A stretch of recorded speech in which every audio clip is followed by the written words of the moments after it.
All right, what's going on, Legion fans? Welcome to another episode of the Bad Pod. We That's are right. jumping into our latest Cornered. Is the name of the episode. 4. Yeah. Yeah. I was, you know what? I got to be honest. Yeah. That title was a little bit deceiving to me. I didn't really think why? it was. I didn't really think they were cornered. Maybe Omega was cornered a bit. A little bit, but I mean, there was one bounty hunter, and Yeah. there are four of them, and then Omega. Omega. That's the opposite of cornered. Yeah, I guess. Yeah, they weren't really. Yeah, I don't know. It's the opposite of cornered. Yeah, I guess. I don't know. I think it's more just. Well, I guess it could be. Who was cornered at trapped? what point? Maybe Trapped? Maybe trapped. Or pursued. Yeah, I mean, something along those lines, but they definitely weren't cornered. They definitely weren't cornered. Yeah, I guess so. Well, she had the handle on him, though, man. She took out Wrecker in She one did move. work. Not just Wrecker, Hunter, too. Yeah. Yeah, but Wrecker was one hit. That was stupid. Done. That was stupid. My man should have done a lot better than that. He just comes in like... I like that, brah, though. brah, brah, brah, brah. I like that, though, because it's proving that Wrecker can't just punch his way through everything. I agree, Like, there but he should have some- put up more of a fight than that. I don't know. Hunter made a very interesting comment that she has been highly trained. Who trained her? What that's has she actually been a good trained question. by? Who If has she been can trained easily by? take out the most stealthy and strongest ones among Who them, trained her? who trained this woman? Yeah, that's the question. That is the well, question. that and the other. We got a couple really big questions for this episode. Yeah. Which, you know, in all honesty, like I'll talk to people throughout the week about the different episodes. And they're like, "Oh, what do you think's gonna happen next?" Yeah. And I don't up to now. I've been I don't really know. There's things are happening, but it's not a clear. Okay, They're really just bouncing around right now. Yeah. But this episode gave us a few more kind of pointed questions about the future of the series. Well, yeah, and I think we know what planet they are working to go to. Yeah. But outside of what's going to happen along the way, I mean, it's really up in the air. And now at least we have somebody on their tail. Yeah, true. That concretely we know that somebody's on their tail. Yeah. All right, so the Bad Batch are on their way trying to find a planet to hide on, and they're trying to get to a remote planet called Idaflor. Yeah, it's uninhabited. Yeah, it's a place where they can lay low for a while, let things kind of blow over. But they're running out of equipment and supplies, food. Wrecker's getting hungry, right? Yeah, so they don't want that. They stop on Pantora, which not Pandora, very similar, also inhabited by blue people. Not right, but not quite right. It's really funny. Episode 3. George Lucas does a cameo in episode 3, kind of in the style of Peter Jackson cameoing in the Lord of the Rings movies. Yeah. But he actually plays. I think it's him and his whole family play Pantoran family. So he's blue with the gold makeup on. Nice. But we've seen him in Clone Wars. We've seen him in episode 3. Sure. They're just kind of they're a high affluent people, very wealthy aliens. Yep. And they stop here to get supplies and they enter into the market, which opens up a whole bunch of different stuff for the Bad Batch issues to run and into. problems immediately. Not knowing how to be people. Right. They've only ever been soldiers, and they don't know how to do kind of anything. Normal tasks. Yeah. Or I mean, this was not that normal, but bribing people. Right. Tech has no idea how much to give the guy to look the other way, and they've never had to do anything, right? The Empire has supplied used to everything. being intimidating enough that they don't need right to do anything else. Yeah. And that didn't work. No. Not intimidated. Yeah. And having to figure out just having to barter and sell and buy and what they can sell. They're trying to sell old explosives. Right.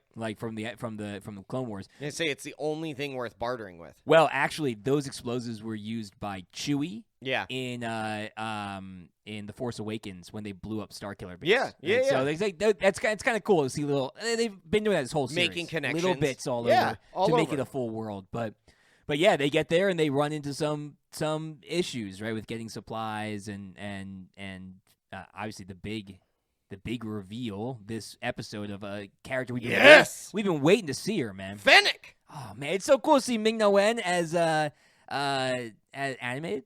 Yeah, I mean it was great. It was it's so cool. It's awesome it's also this connection between I was half expecting oh, she's gonna have the metallic ribs and everything, and I was like, oh no, it's before that. That's before it. Yeah, it hasn't happened yet. We're trying to think about is she connected in some way, like, Right. to the Empire? Right. Is Who's she her not? allegiance? Who's her allegiance to? Because we know it's not Boba Fett yet. Right. She's not working for Boba. We know it has no connection to the Mandalorian yet. Right. But we also know she has a code. Like, we know she has a code based on the Mandalorian. Right.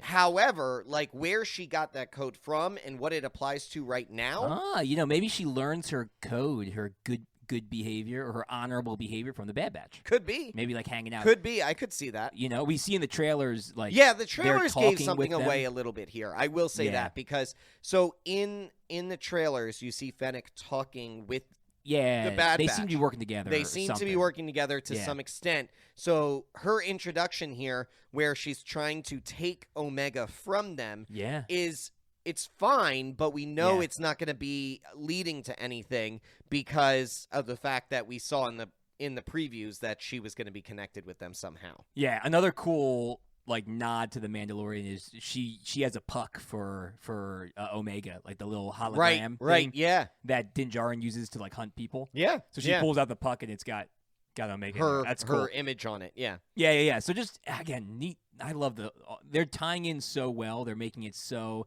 this is not just an animated flick. Well, they're doing canon well. Yeah. That's what they're doing well. And if you listened to our last podcast on Phantom Menace, they're learning from that. Where Phantom Menace made all of these mistakes around ruining some of what was canon in 4, 5, and 6.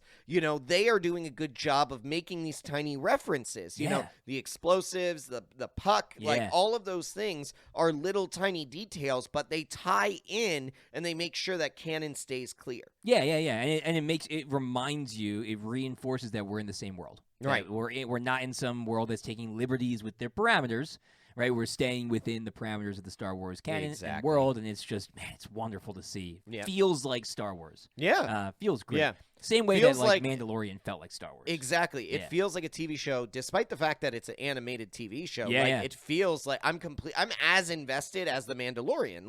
It's so I fun. want to know what's coming next. Yeah. I'm excited about the connections that can be made and who may pop up. Yeah. So we knew Fennec was going to pop up, but we Right. don't know who else is going to end up making an appearance in this series. We have a couple of hopes. We talked about them before of I would love to see Mace Windu come around here. Yeah. But anybody could be available. If Fennec's in there, where we know Fennec was introduced through a live-action TV show and now is in animation, and they're using the same actor. Same world, yeah. That's amazing. We could see a up-and-coming Moff Gideon. Sure. We could see an Admiral Thrawn. Yeah. We could see Thrawn come in. He was in Rebels and everything. So we could see all kinds of people coming in and making their mark in this world. And so right. This episode really didn't give us a huge amount of tie-ins to specific things, right? But it opened up two major questions we were talking That's about. Right. Two major questions, which is who trained Fennec and who sent Fennec. Right. Yeah. So we got two questions about why she's there and who has is the Bounty Hunter Guild established at this point? We don't really know. It's a good question. Are they? Somebody's put out, and it's obviously not a hit on Omega. Nope. Because Fennec she's very personal to keep her safe. She rescues her from falling, and she's trying to keep the target safe. She's obviously bringing the target somewhere. Yep. And it doesn't necessarily seem like she's trying to, she could have killed Wrecker. She's not necessarily trying to. Yeah, because he was already knocked out. He was already knocked out. Yep. Yeah, so she's not trying to hurt kill the Bad Batch. She's just trying to get Omega away from them. Right. So if this is one of the big kind of reinforcers of, if this was the Empire, I bet you they're dead. They're dead. They'd want her to kill them. Exactly. And that get was Omega. my point as well. Yeah. I personally don't think it was the Empire that sent Fennec. I don't either. I think it's the Kaminoans that actually sent her. That's my belief because we know that the DNA strand from Django is deteriorating. Right. We know that they talked already about that they need one of the strands from the Bad Batch. Right. We know that the one Kaminoan had kept open the door for Omega to be able to escape with the Bad Batch. Right. We know all these things. Yeah. And so what it alludes to is that Omega was sent away to essentially be protected. Right. But now they need her back to be able to utilize her DNA to either be making more clones or to be making these highly specialized mutated clones to be able to battle what we are hoping will be the Battle of Kamino and set up for their own protective forces to go against the Empire. Yeah, and it makes sense that the Kaminoans wouldn't want their doctors wouldn't necessarily want the Bad Batch killed. Right. Like they wouldn't necessarily want them harmed. Yeah, so that kind of makes sense. They did their job, which was protect Omega. Yeah, now they get back. They're not, and technically, like, the Bad Batch are still, like, they were made by the Kaminoans as well, so they don't want to be destroying their own property. But it also makes sense that they would want her and not one of the other Bad Batch, because she could be easily more manipulated, because her nurse she had a relationship with in some way. 2, we believe that she doesn't have an inhibitor chip in her. Right. So that is another reason for them to desire her versus somebody else, because if the Empire gets their hands on one of the other Bad Batch, they're gonna probably manipulate the inhibitor chip to try and make them go against the rest of the team. The Kaminoans, yeah, and if you think about it, like, cause at first I was like, well, couldn't the Kaminoan doctors just like ask the Bad Batch to bring her back? And they could, but that's gonna create a lot of like red flags, and Empire is gonna, like, they're watching for them. Right. They're looking for the Bad Batch. So if they try and bring Omega home, then they're probably going to run into some trouble. Not but just if Fennec comes, like, bounty hunters go to the Kamino. Right. We saw Django went back and forth from Kamino all the time. The Kaminoans then have to reveal a lot more of their plot, or a lot more of what they're doing. Yeah. They then have to explain to a whole team, like, why they would want her to bring her back when she has said it's dangerous, and then they saw that it is dangerous. Yeah. Why would they bring her back? They would need a full explanation as to why, and even then it might not be enough. So why reveal any part of what they are doing and reveal their hand and tip their hand to the Bad Batch, because they probably don't even trust the Bad Batch entirely. And who can blame them? Based on last episode, we don't know what's going to happen with their inhibitor chips. Right. So we still haven't seen anything more with that. Yeah, they could flip at that point. Yeah, it's true. Yeah, I was disappointed they didn't go down the Wrecker headache anymore. Right. It'll come back. I'm sure it'll come back. It's definitely coming. Yeah, it's definitely I'm sure coming. But I would have liked to have gotten a little bit more advanced with that storyline. Yeah. However, we have to. I think what's hard for you and I right now is this is a 22 episode season. No, I think it's 16. 16. Okay, yeah. But either way, we've gotten used to. Yeah, it gets to the end quicker. Yeah, we've gotten used to like 6, 8, 10 episodes, and we know it's going to be 16. Yeah. So it's got a while to we've build. got time to be able to build some of these storylines a little bit more, as opposed to like trying to focus in on singular stories and advancing them much more quickly. Yeah, it makes sense. Yeah. All right. So who do you think trained Fennec? That's a really, really good question. Yeah, I don't really know. I don't. I'm trying to think who would be out there right now that could train her. That wouldn't and it might just be somebody new. Like, it might be somebody brand new. Sure, it could be somebody new. Like, I don't think it's somebody in the. I don't think it's gonna be. It's not anybody in the Empire. It's not anybody with the Jedi. It really could have. Hard one could have been like they could have been. She could have been working with Crimson Dawn at one point. Yeah, and maybe been trained by anybody in Crimson Dawn, or maybe Darth Maul. But I just don't think so. I feel like big like that. That would have been more evil. Maybe Saul Guerrera. Maybe Saul Guerrera. Could be Saul Guerrera. Like, that he could have trained. He could have trained her to do. That's a good one. Who knows how far Saul in? Guerrera. She might not be too far into the bounty hunter life. I don't know. She's a sharpshooter, so it could be Saul Guerrera. Yeah. Yeah, I don't know, man. But somebody trained, somebody who's good at what they do. Yeah, she could have also just been trained by a a surviving Jedi at one point. Yeah, it could be anybody really, but I don't know if I don't think it's gonna be a Jedi. I don't know. Yeah, maybe not tied in. Maybe somebody who we haven't really seen. Yeah, it could be somebody new. Yeah, brand new. Yeah, all right. But I mean, there's a lot that we could think of there. She's an enigma right now. You know, the way that they built her story in Mandalorian, I thought was really good. Yeah, it was really clear. Now we're going to get a little bit more of her history. Yeah, maybe she makes a name for herself during the series. Yeah, I mean, that could be true. As the sharpshooter. Yeah. They need a sharpshooter on the team. But that's the other thing. Oh, yeah, she fits Crosshair's They need mark. a sharpshooter on that's the team. That's true. Good point. Crosshair is not working with them. So I could see that come in and Fennec work with them once they know that their purposes are aligned. Yeah, right. Once that breaks, that they see purposes are aligned in some way with the Kaminoans. Here's what I bet happens. Yeah, Kaminoans are gonna have to. They didn't want to reveal their hand. Right now, they're gonna have to. Yeah, they will. Fennec and the Bad Batch will team up. It might be even along the lines of like Fennec has to like come in and be like, "Whoa, I'm here to deliver a message to you guys. Like, take a look." Yeah. Then they're working together. She's their sharpshooter and. We build towards Omega going back to the Camino, and then the Battle of Camino. Yeah, and that'd be cool. I'm okay with that. Right. Yeah. I think that could be what we see happening here. That's a pretty. I kind of hope it's different than that because that's a pretty stereotypical. That's pretty standard. Line. Yeah, it's a pretty standard arc. I'm hoping. I agree. I hope it's a little more surprising. But well, who do you think? So, in order to go off a little more surprising, right? We already said. The Kaminoans are they're like the most logical, I guess, who center. Yeah. Most logical choice. Yeah. But if it could be anybody else, who do you think? Well, the thing is, it would have to be specific to her. So who knows that she's valuable? Fennec or Omega? Omega is who I'm talking about. Like, who knows Omega is valuable? Well, but at this nobody point, right now in the Empire knows Omega is valuable. So here's I want like.